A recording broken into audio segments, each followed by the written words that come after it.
Good morning. We'll get started here. I'll start off by, first of all, I want to thank everyone in the room for the job that you guys do, for covering our team, the great stories about our players, our team, our organization that get out in the community in particular in terms of what they do, our players, and how they serve our community, I think is important and much appreciated on my end. Good season overall, obviously not the result, the ultimate goal that we were looking to accomplish.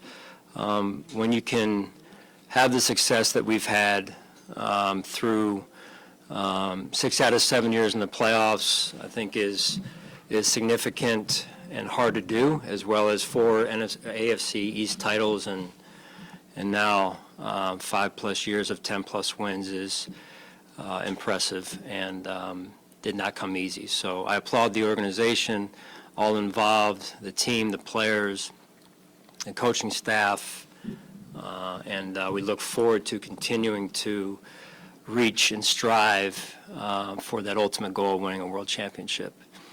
With that, I'll turn it over to you and your questions. Sean, you usually say that the final game of the year tells you what you need to know about your football team. So what do you take away from the other day? Well, I thought there were opportunities the other day. There really were, and it's crazy to say this, but when you look at it, we had opportunities to win the game, probably even more so than they did, even though they ended up winning it. Opportunities down the stretch that one more throw, one more kick, one more stop defensively.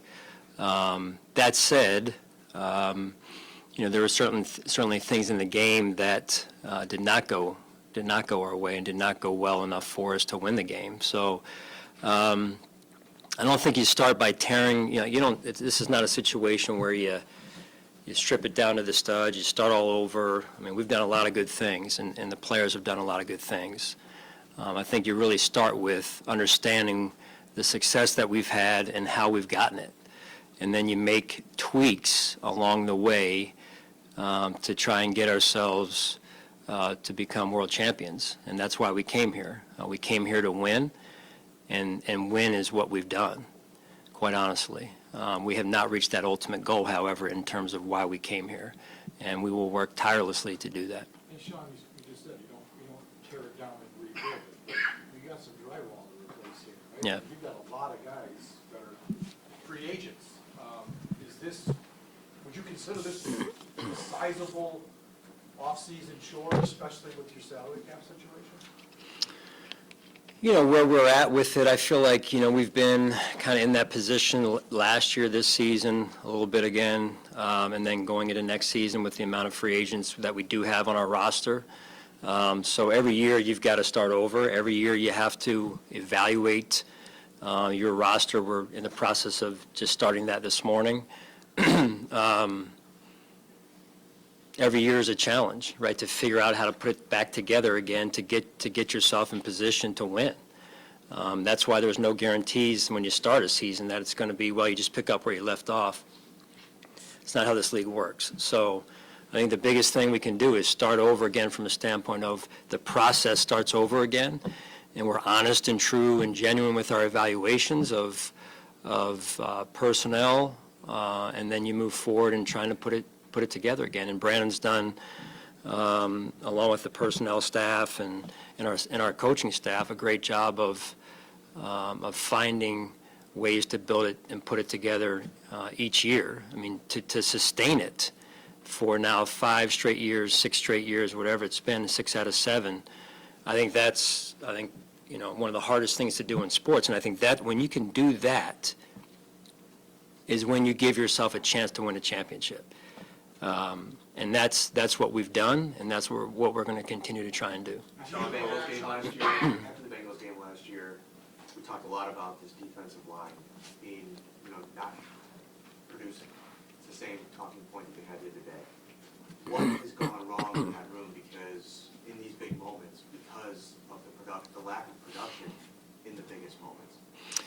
Yeah, I understand where you're coming from on that. And when you look at going into the playoffs the last 2 seasons, the defensive line last year was banged up pretty good going into the game.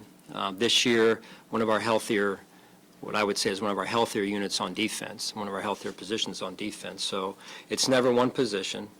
It's a full team deal, right? And so could we have played better? Could we have coached better? Absolutely. And we look hard at that. I think the lessons, though, that you learn through that are what benefits you moving forward. Sean, do you plan on hiring a defensive play caller / coordinator this offseason? Yes, Sal, we'll get into, those situations, if you will. I know there's some buzz out there already on some things, and it's so early. I just got done last night with the final exit interviews with the players, and still a couple trickling in this morning to do that with. And with the way the rules are now with the coaching and who can go and who can't, and it's almost like free agency. And so there's a lot of moving pieces, and it happens fast. So, but right now, I'm not going to get into staff moves and adjustments or what have you. Can we at least ask you, your thoughts on the job that Joe Brady did? And, Josh endorsed him yesterday at his end of season. Yeah, I thought Where do Josh. you stand with that? Go ahead. With Joe, yeah. So we'll again, just like the other ones, Adam. That'll happen in due time with respect to what we do with that position. Evaluating that position as well as others, like is natural this time of year. And then, but to your question specific to Joe, I thought Joe did a really nice job, right, coming in and building great communication, collaboration, a vibe with Josh, and then I think you saw the result of that through the course of, I believe it was 6 games, and so I thought he did a very, very nice job in that regard. How would you assess how special teams was overall this season? I thought we were good at times. I thought we were inconsistent at times, though, overall, John, and the thing I love about Coach Smiley is that, when you coach special teams, sometimes you get kind of the roster pared down, and when you're dealing with injuries and then what happens with what's left, and you're putting together, hey, what's left and who do I have to use out there, on a week-to-week basis. Coach Smiley and Coach Harkey did a phenomenal job of taking those roster decisions week to week and making the most of it. And so I thought at times we were really good, and there's other times where we gave up some plays that we really can't afford to give up. Sean, you Follow said about about, Joe Brady a couple years ago, it was very important to weigh in Josh's opinion. He was lobbying for Ken Dorsey. Right. What about now? Just what does Josh's opinion mean on offensive coordinator? He said he would like to have Joe Brady back. Yeah, it's big. It's big. You got to have the buy-in from your franchise quarterback, or any quarterback for that matter, and certainly at the end of the day, it'll be my decision. And I respect Josh's opinion, respect his position on it, and it does factor into the overall equation. Sean, you said you got to wait on on bringing staff in, but for you to look back a little bit on what it was like for you to call the plays this year, was it what you thought? Does it feel like it was? It's different than when you did that before when you weren't the head coach. How did you think it went for you? Well, I'll tell you, I was able to get back into the seat a little bit, and, really, thanks to our defensive staff and our staff overall, they were phenomenal this year. Probably the best staff we've had, I believe, in terms of just professionalism and the execution of the job, and the results were the results, by in part because of what they did and how they coached and how they handled themselves, and I'm extremely grateful for that. As it relates to my position, I felt like overall it was, knocking some rust off early, maybe just getting back into the seat of doing it again, but felt very comfortable back in that position, and certainly more work on one's plate when you do that, when you take on a dual role like that, and that'll be evaluated as I go forward here and we go forward. Sean, can you pinpoint maybe why at the beginning of the season we saw Steph, explode like 5 out of the first 6 games or something, going over 100 yards, and then as the season went along, that production really dropped. Can you pinpoint anything why that might have been the case? I can't say in particular why specifically, Heather. If I could, I would, we would flip it back that way, right, to the way it started early in the year. Sometimes defenses evolve. Sometimes, there's more things on tape through the course of a season, and people copy them what's on tape. And so, listen, Steph's a great player.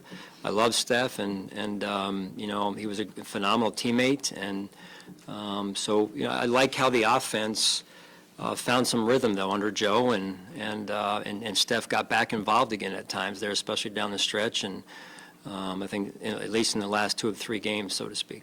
Sean, from a big picture perspective, given that you've reached and achieved that sustained success with the five, with the 5 playoff, getting to the playoffs 5 straight years, how much do you need to validate that by getting beyond the division round, getting beyond the AFC championship? How much more important is it to validate what you've achieved here with beyond what you've done so far? That's what I go to bed thinking about in terms of taking another step, really 2 steps, John. And like I've told you, you know me. I'm pretty goal-oriented, and the ultimate goal is winning a world championship. And doing that for Bills Mafia, doing that for Terry and Kim, doing that for people in Western New York, that winning mindset. And that's what this is all about. That's what you saw from our team when we sat at 6-6, and we were able to rally and get to where we got to this year, was that winner's mindset. And that's what I want everybody to have, and that's what I want for everyone to feel, what it does feel like to get to a Super Bowl again and win it. And that's the ultimate goal that I have. That's the ultimate goal of our staff, our organization, Terry and Kim. And I'm extremely proud of what we've accomplished, but not in any way satisfied or going to get complacent with where we're at. Every year you start over, and every year that fire, I can tell you and promise you, that fire burns within me as bright as it did the year before, if not more so. So, we're disappointed, yes, but not broken. How do you reconcile the second half of the season, with all the things that went well that you're proud of, and rallying against needing to rally to begin with, getting to 6? Yeah, that's a critical piece of the evaluation, Tim. And when you go back to it, and this is, even though we did what we did, it's like, how did we get there? We should have, in my mind, as a coach and confident in our abilities and our players' abilities, is we should have never gotten there to begin with. And so it's lessons learned from that, which I won't obviously get into the details on that now, but it's, hey, let's make sure we don't get into that spot again. Now, there's things that cause some of that, too, that are sometimes, not always directly within your control. Some of it's injury-related, and I felt like we were more banged up than what I would have liked a little bit last year and as well this year. That's no excuse. We've got to kind of dive into that a little bit deeper in terms of why, right? Why is that happening, just as one piece? But overall, it's a lot of valuable lessons that, as a staff, we can take from that earlier part of the season. I believe some of our players can take from that earlier part of the season as well. And some of that got corrected, which was good to see during the season, where what went wrong early in the year was executed better, I'll say, in the back half of the season. What are some broad stroke examples you can give? I know you want to give details, but what broad stroke things can you give us as to? Well, I think number one is taking care of the football, right? You turn the ball over, it's hard to win games. I would say, closing out games. I think those 2 things combined were some of the, hey, we're a play away, and some of those six losses early in the year. That's just early on and without diving back into it. But over the bye week, that was some of what we came out of it with was, hey, we take care of the football. We're really hard to beat, which is not anything earth-shattering, right? And just overall evolving as an offense, evolving as a defense, special teams no different.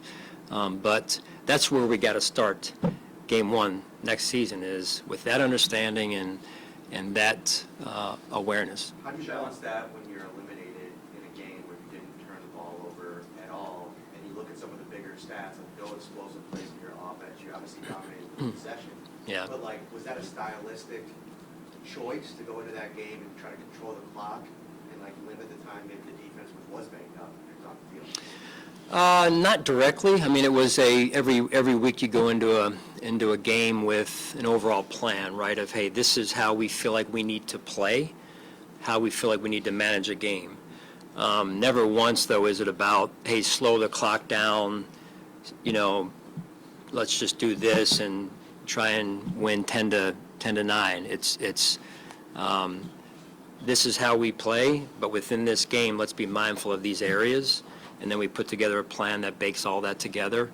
And you don't want to put clamps on a situation where you're saying, hey, don't throw it down the field, don't throw it.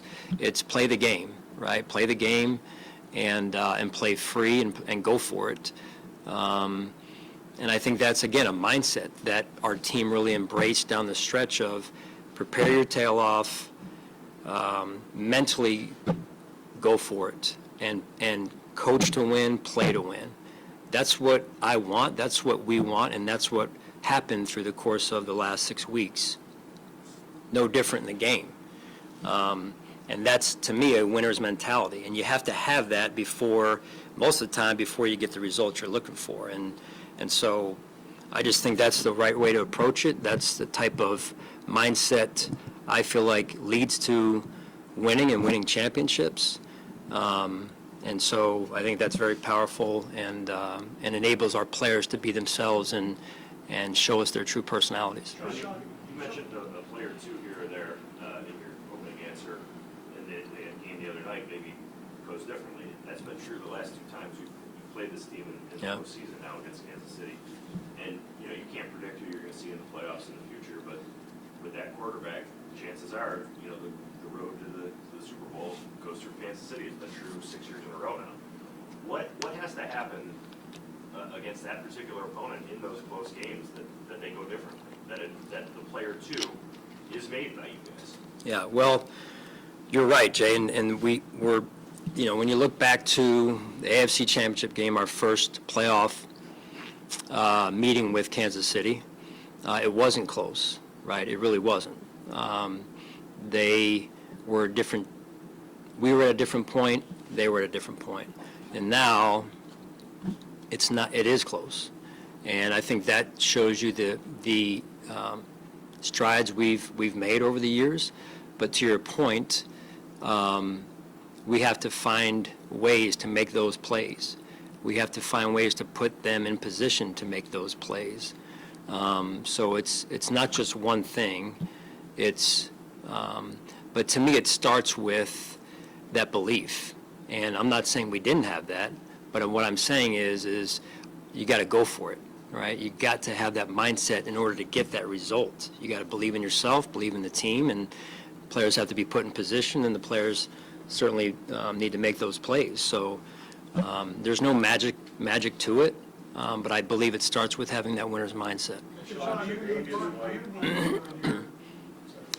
Von Miller, how confident are you that he can get to the level of production he was at?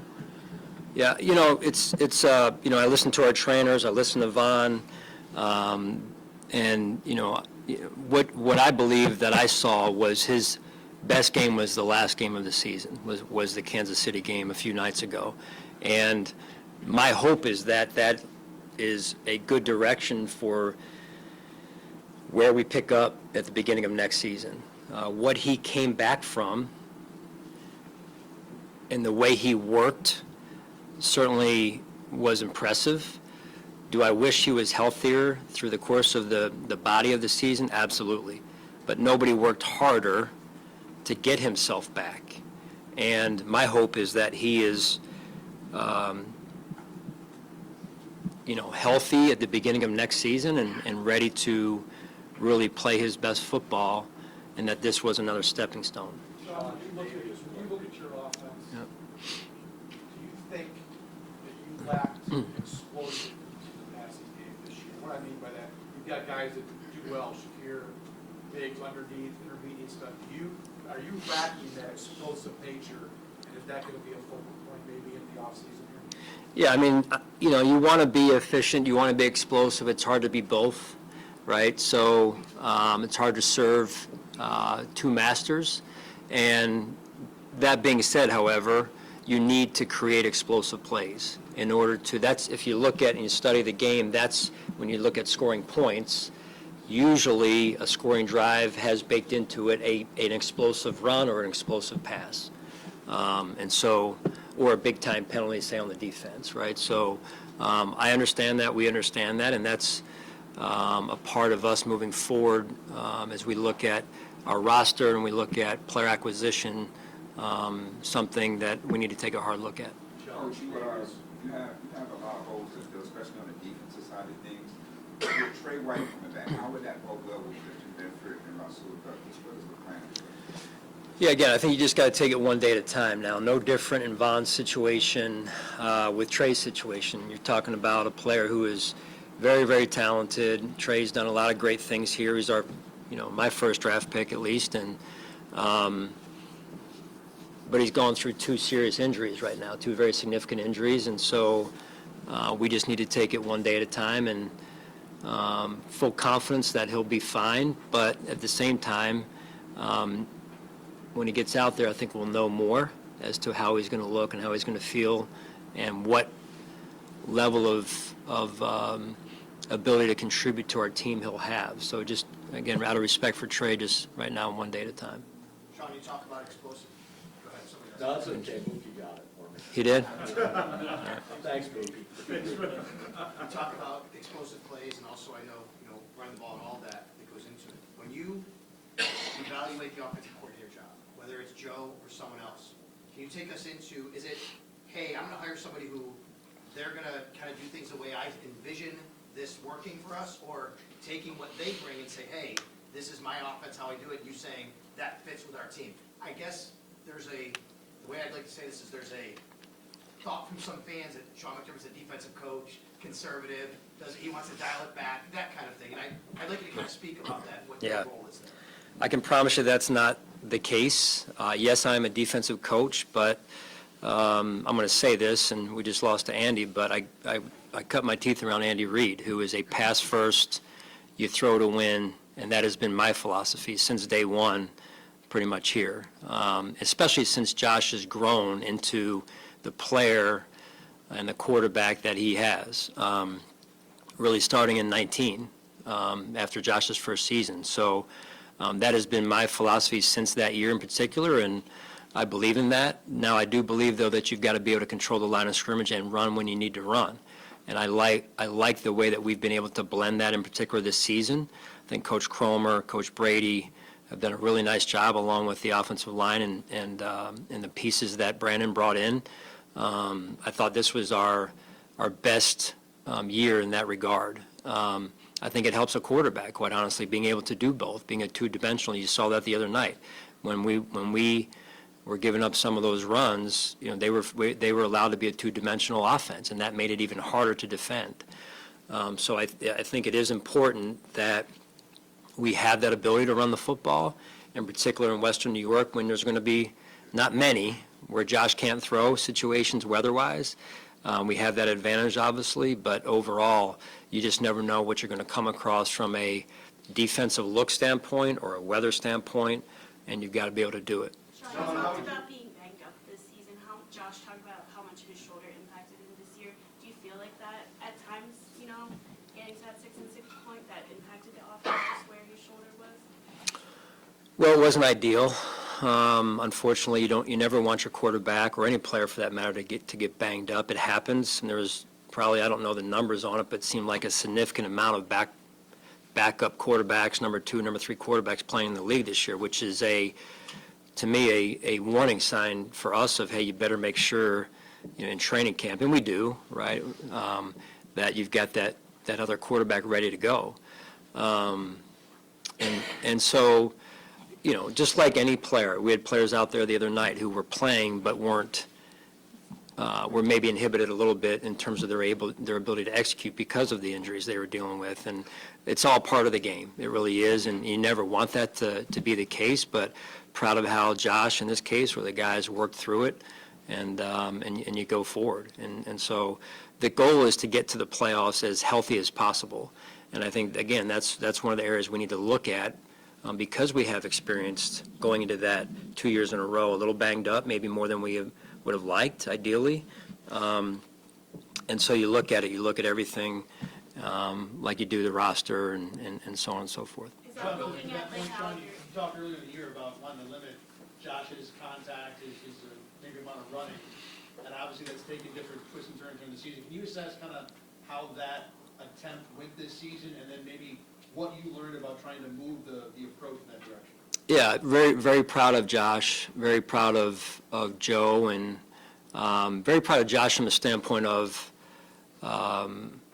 really learning how, and this is where it really, the ownership that he has taken with that, you saw the urgency down the stretch. You saw him going for it. You saw him willing this team to win. Miami game in particular, this past game in particular, that's what he's going to do. But I also think he is maturing enough to the point of, hey, I understand how to play the position, and I understand how to play the position as it relates to my ability to move and be mobile, but I also understand I've got to be healthy enough, as we just discussed, down the stretch, so I can do that and lower my shoulder when I need it. The Miami third down and whatever it was, conversion, great example of that. Like, if you're not healthy enough to do that then, maybe we don't convert that, maybe we don't win. So it's all a piece of it, and I think, again, his understanding of that, we're getting closer and closer to that. He gets it, and so I'm proud of him for that. Sean, what's Bobby Babbitt's meant to your staff? Good coach. Bobby and I have been together a number of years, going back to our time together in Carolina. And, you know, his dad was with us for a number of years here, and good family. Bobby's a good coach. He's developed players, and I think, you know, when you evaluate a coach, are you taking what you have and making it better? And I think it doesn't need to get any more complex than that, and Bobby's done that. How would you evaluate James Cook's first season as your team's top ball carrier?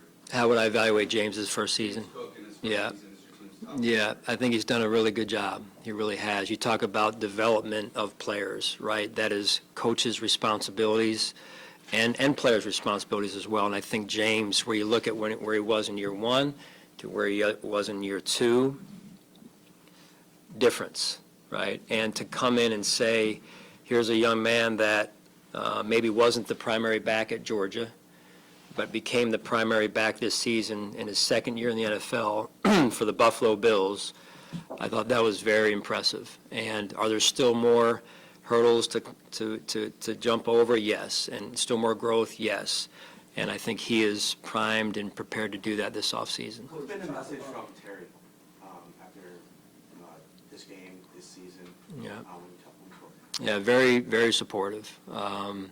We have great lines of communication with Terry, and he's disappointed like we are, but he's just very supportive, and he understands how hard it is to try and get to that ultimate goal, and so I couldn't ask for a better owner. Have you felt any shift in, for lack of a better term, approval rating with him?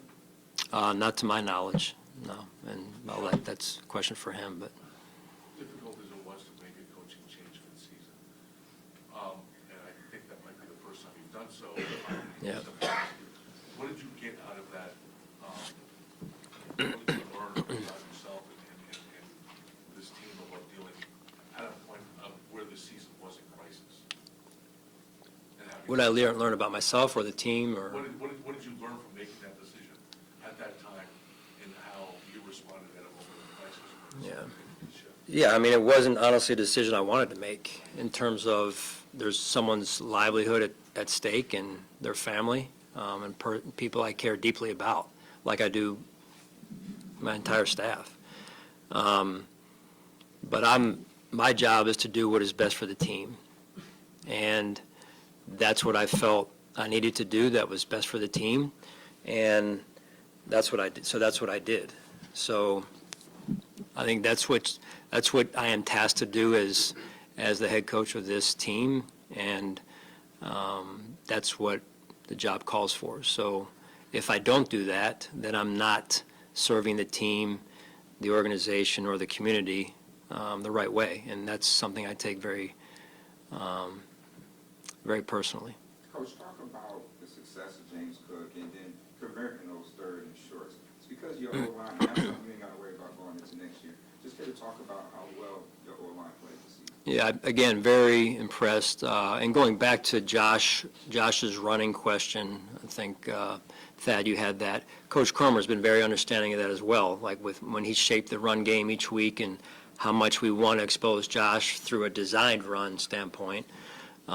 With the offensive line and our running game, this was probably our best season. And it starts with having good players up front that are healthy throughout the entirety of the season.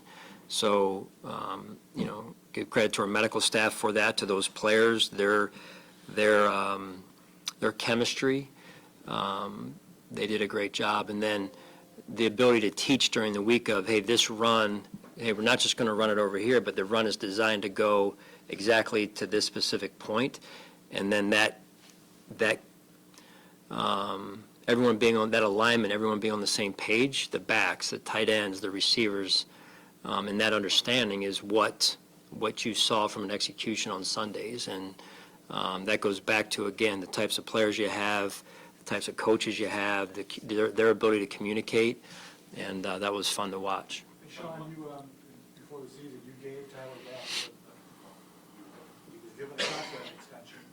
He missed 3 kicks in the postseason. One I know was blocked, but I'm imagining you can't be too happy because you've got to have a kicker in this league as your line.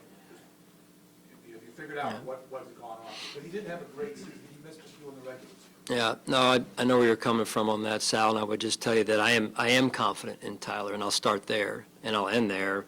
But in between those two is, to me, of yes, there were some kicks we need to make, no doubt about it. He knows that, and there's no one that works harder at it than he does, and takes more pride in the work that he puts in and his job to perform at the highest levels that he can for the team and his teammates. He's deeply invested in his teammates and this team, and I'm very confident that he's going to do what's necessary this offseason to get himself just right. I know Mike has been here for your entire tenure. Yeah. There's a lot of uncertainty with Mike. Like he said yesterday, he needs to evaluate things. Regardless of what happens, what has he meant to you and to the organization? Oh, man, where do you want to begin? I mean, you come here and you have your first opportunity for a job, and you're trying to get the right people. When we got here, we didn't have much cap space. Credit Jim Overdorf at the time for his creativity with that. And, you try and find the right people to start your program with. Tre'Davious White, Micah Hyde, Jordan Poyer, just to name a few. And there's many even beyond that are no longer here even, that have just, helped shape this thing, help get it off the ground. And so many people I'm indebted to for that. But Micah and Jordan, and it's like when you say one, you got to say the other, right? It's, watching them run out of the tunnel, driving to the game the other day, I thought to myself, I knew the defense was going to get announced. It was their turn. And I'm thinking to myself, this is another opportunity, knowing that we weren't going to have another home game because Baltimore had won. One last time for these two to run out of the tunnel again and hear their names called. And listen, as competitors, and it's a different life when you're performing and you're competing, and all your whole entire life you're up here from a standpoint of what an elite athlete you are, and you're competing at this level, and all of a sudden that goes away. In certain situations, as you said, Mike is evaluating, and it's just it's different. But I was extremely proud of watching those guys, those two, and their careers and how they handle themselves as professionals. I know there were some times where after games you guys were getting on them and whatnot, but I think by and large you guys know who they are as human beings, what their character is, and what they're all about, and the way that they handle themselves with class in our community really says a lot about who they are and how they've helped us grow as an organization. Sean, you brought in a lot of free agents this past offseason. Did you feel like that group made the impact that you expected them to, or your team needed them to make this season? If you want to give me some names, I don't. You got Leonard Floyd, Field, Deontay Hardy. Yeah. players like that. Yeah, I mean, there's some that are going to work out, and there's, just like draft, there's some that aren't going to work out. It's not a perfect science, an exact science in that regard. So, the names you mentioned among others, and I thought, the draft contributions we had, in particular Dalton and Cybo, we were just, talking about our offense before I came down here, and to see those two young players have that level of contributions for our team. Cybo all season long, Dalton a little bit more back half, say. But just to watch Dalton, and again, I'm leaving some names out here, but to watch Dalton, again, like Josh, trying to will his way for our team to win. He's been banged up this season as well, and just here's a rookie making those special plays Sunday night there, and you're going, he gets it, and I'm excited about the future for him and Josh and their rapport and what they can produce and become on that field. Sean, what's your overview on the receiving? You talked about a lot of passing game philosophy here. Yeah. But what about the group? And I know that Gabe being a free agent, but what's just your heading into the offseason snapshot of that group? Well, I think overall, there were some new faces in that room this year. There were some younger players. There were some veteran free agents, as Alex mentioned, and I thought the guys hung together. And some overall, you're looking at, hey, do we have enough production? And I think there are times that we did, and then there's other times we didn't. But overall, it's not just catching the ball. It's blocking the running game. It's playing special teams, and I thought overall they did some really good things. K. Reelman, Sean, Yeah. the first couple of years have been rocky, maybe. What's your hope that he can, in year 3, blossom into what you guys were hoping you'd get out of a first-round pick? Yeah, I mean, you saw him make the play the other night, and that's kind of been Jay, his career, his short career to this point, where he makes a special play here and there. So he has flashed.